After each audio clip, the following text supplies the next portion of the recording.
Beyond the Desert Gate, Chapter 3. That makes Zenos a hero, like Horatius holding the bridge against the enemies of Rome, doesn't it, Conan? Said Philo. Have you ever met anyone who's done anything as brave as that? Father told us about a camel driver who left a caravan far out in the desert and went back alone to try a cousin who had been lost in the night. He did too, and he brought him back, though no one else would go with him, and the leader wouldn't wait. Yes, but that man didn't know for sure he would be killed, only took a risk that he might die himself, objected Philo. Zenos didn't die either. Father found him. Conan was being logical. Philo felt his face flush and tried not to get cross. He knew by now that only made his older brother more irritating. They were sitting on sacks in the warehouse on the far side of the store yard, a dusty, sunny place that smelt more pungent than a scent shop, because most of Apollodorus's business was in spices. The results of his last trip were stored here. He left the larger and more exotic goods, bales of silk, ivory, and rare animals, to merchants with more capital who could afford the porters and camelmen to protect them, and preferred himself to deal in smaller articles of high value, spices and pearls and precious stones. Apart from the spices, they were mostly things he could carry on his body as he traveled with only Esdras for company. At the third hour, he had ordered the great beam to be drawn back from the door and had gone down into the city alone. All seemed quiet, and his business would not stand more delay. Conan had instructions to sort and list packages of cinnamon, cloves, and pepper. As an experienced elder brother, he knew now that trouble might be coming, and changed the subject. Philo, stop sitting on sacks I haven't checked. We shall all know more when Zenos remembers who he is. Until then, there isn't really a point discussing it. Do you know Father's planning to go north? Well, he said he might take me. Why? You're going to be a lawyer. He promised to take me one day because I'm quite good at picking up languages, and that's useful. More than law would be in the desert. Well, he hasn't exactly said, but it's as if these last 2 days he suddenly wanted me to know as much about the business as possible. You mean so that you could run it in case he gets killed? But you're much too young. It'd be years before you could manage alone. Philo had said exactly what Conan thought was in his father's mind, but neither of them had put into words. The very idea of it was frightening Conan so much that he couldn't control his face and turned his back to his brother, fussing over the ropes around the last sack until he felt a little better. Philo, honestly. But what would we do? Asked Philo. We're old enough to have to think about things like that all around us. For years, cities have just been going up in flames and people dying. Just because at the moment most of it has happened on the other side of the Jordan doesn't mean it couldn't happen here. All those little tetrarchies and independent cities are so small, all rolled together they could hardly make one decent province.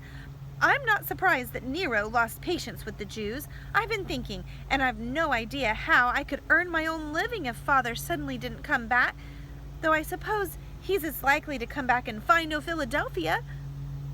There was a noise of sandals clattering in the outer courtyard as the porter opened the gate. Father, said Conan, dropping what he was doing and going to the doorway, grateful for the interruption. Do you really think you won't be a lawyer now? Philo asked as he followed him. Do you mind? I think I did at first, but I've seen this coming for some time, and I would have needed a better teaching than I could get here. Father couldn't afford to send me to Caesarea, even if it was safe to go, which it isn't. It's better to be realistic, and it would be good to work for Father. Philo suddenly hated Conan for making him bring out into the open something he would rather not have talked about. He even hated Conan for being old enough to be of some practical help to his father and have a chance of going on this journey. He had always dreamed about the morning when he would first ride out at dawn, down the valley that led to the desert gate and the whole world that lay beyond it. Apollodorus seemed in good humor again. He shouted for Esdras, then crossed over to the warehouse. Nearly done? Yes, the Romans are going. The word is they are leaving half a sentry and some sick and wounded to form a depot and collect stores for patrols controlling the roads north and south of here. They've made a camp north of the city where the valley remains. No, where the valley widens. Yes. There doesn't seem to be too much damage. A row of wine shops in the lower town burned out last night, and some other small bits of trouble when near farms lost livestock. Not Cousin Cherry's farm? Asked Conan. I hadn't thought about that. It's to the north, too. Perhaps you should take the mule and ride that way later. We leave the day after tomorrow with Timon. It should be safe to go north by then if we make up a party to travel with. Better tell Lucia now. Conan went in the direction of the kitchen, looking preoccupied. School for you tomorrow, said Apollodorus to his youngest son. Come and show me how far you've got with the spices. They'll need repacking for Gerasa. For the rest of the afternoon, Philo tried to keep his mind on the packing and not on the disturbing topic of his talk with Conan. And he tried to keep away from Zenos, although the sick man drew his thoughts like a lodestone. From the first moment that he had seen him, something had attracted him, repulsive as Zenos had looked. Now, he could not quite come to terms with the unexpected horror of Zenos' story, or with the unexpected way he seemed to feel about himself. He seemed to feel about it himself. Heroes were supposed to enjoy being heroic. Heracles could not have gone about with a self-satisfied grin on his face for months after every successful labor, but it had never occurred to Philo that coping with the consequences of heroism, living with the results to oneself, might be difficult and painful. Philo knew that while they had been working in the warehouse, Lucia had dressed Zenos' burns and bathed his eyes, because when he had looked in, the man had been resting, clearly very tired. It was late afternoon before he found him awake again. Zenos was trying to loosen the bandage Lucia had left over his eyes. It had dried and stiffened and looked very uncomfortable. "Shall I take it off?" Philo asked. "Steady, it's stuck." He loosened it with the sponge the housekeeper had left. Philo, yes, I know your voice and your touch now, said Zenos. Have you ever nursed anyone before? You seem quite good at it. I don't know about that. Actually, I'm learning on you. Sorry, I shall have to pull the last little bit. Zenos winced but kept his head still. Philo stood back and looked at him. You look so much better now. I think I could have recognized you. If you'd known what I looked like, which I don't myself. Zenos raised his hands very gently to his eyes. Your servant was right. The swelling's nearly down. Do you think you could bathe them again? Has she left the lotion here? Yes, but do you want me to really do it? Shall I call her? What time is it? No. I think I can feel. Because the sun's on the bed. Late afternoon. She'll be busy with the meal. I trust you, Philo, though it's hardly fair to expect you to look after me like this. Haven't you a friend waiting for you to go out? I know you've been working most of the day. Something about the silence that followed pierced through Zenos' darkness as clearly as sight could have. There isn't a friend? He asked in a different voice. There was, till summer. Timas, he died of the wasting fever. There was nothing to be said to that, and Zenos guessed more than Philo could have told him. He heard a clinking as the bowl of lotion was picked up, and then felt the mixed sensation of cold and pain as the sponge touched his skin. The eyelids were certainly much better, hardly more swollen than with a fever, and the crusts round the lashes had almost gone.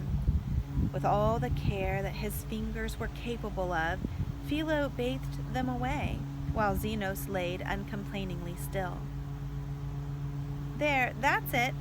Do you feel as if they could open now? Zenos did not answer at first, and it was a little while before Philo realized he was frightened. "It's really fairly dark in here. You won't see much at first, particularly against the light," he said, trying to be helpful, but as scared as the man on the bed. Zenos grimaced and slowly opened the still red eyelids part way to reveal swimming, bloodshot eyes. It seemed to hurt because he caught his breath deep in his throat. "Do you want to wipe them yourself?" Philo put a wet cloth into Zenos' hands. When he had finished, the man turned his head so that he was looking straight at the boy. There was a moment of silence, and then he said, with a voice that was part a laugh and part something else, "What made me think you had dark hair?" "I'm brownish. Nicanor is much darker, but you haven't met him yet. Conan's fair." Zenos raised himself on his elbow and looked around. "I thought this room was bigger. It's hard to judge noises when you can't see as well. Tell me about this house and your father." He shut his sore eyes for most of the time he was listening, just opening them from time to time as if to reassure himself that the lids still worked. Before Philo had quite finished, Lucia came in with soup and bread. She took one look and said, "Philo, what have you been doing?" Only what I asked him to. Look." Zenos opened his eyes and smiled. It was such a transformation that Lucia nearly dropped the bowl. Beneath the scabs and the discolored skin, Zenos clearly had a handsome and sensitive face. "The gods be praised! And you can really see? There's no damage?" "I don't know. Things are still smudgy, but I can see you and the boy and the light of day outside." "Then you must be ready for supper," she said, practically, seeing the emotion very near the surface and that Zenos was not strong enough yet to cope with it. "Philo, you can feed our guests as long as you aren't doing anything else useful." Zenos was tired now. After they had finished, he lay quietly while Philo tidied the bed, and then, in the strong light that was now striking directly in through the door, he raised his arms and looked at the peeling skin. "Am I like this all over?" Philo drew back the cover for him to see. Zenos looked at his drawn body dispassionately. "It looks even worse than it feels. Thank heaven no one waited to turn me over when I was baked on one side." Without taking much notice, Philo had been aware of hoofbeats outside in the road. Suddenly, the racket erupted into the storeyard. He heard Esdras and then Conan calling urgently for his father. He covered Zenos quickly and ran outside and up the steps. His two brothers had just dismounted, and Esdras was leading away the best mule and the donkey that Conan had taken to bring Nicanor back on. The older boy looked flustered, standing with his arm around the younger's shoulders, and on Nicanor's face was an expression that Philo had never seen before. Apollodorus strode from the front courtyard and took in the scene at a glance. "Nico, you haven't been hurt?" Nicanor shook his head but did not speak. His face was frozen into a blank mask of grief, his eyes red-rimmed as if he had cried for a long time. His father led them to the family living room. "Conan, what happened?" Apollodorus asked. "As far as I can make it out, it was the horses. Cousin Chares' farm was still in an uproar when I got there. It seemed that a quartermaster from the new depot came out with a cavalry detail yesterday afternoon looking for remounts. You know Chares' brood stock, the mares the dealers come for from Damascus? They've all gone, except 2 who were out on a training run. Even the little gray half-Arab who foaled 5 days ago. The little colt was weakly. Nico sat up with him all night, but he wouldn't take anything, and he died this morning. Then one of Cherries' men brought the news that they'd found the gray in the wadi below the second bridge. She must have broken away to get back to her colt, tried to jump it, and missed her footing. Both her front legs were broken, but the Romans hadn't stopped long enough to climb down and kill her. Cherries had to do that. Do you remember her first colt? We sent him to the Jerusalem horse fair. The procurator bought him. May he kick him dead, said Nicanor quietly, looking at the floor. Philo watched his brother helplessly. Those horses had been the most important thing in his life. Cherries would get some compensation for the loss. But, enormous as it was, because Rome always paid in the end, but for Nicanor, there was no way this could ever be put right.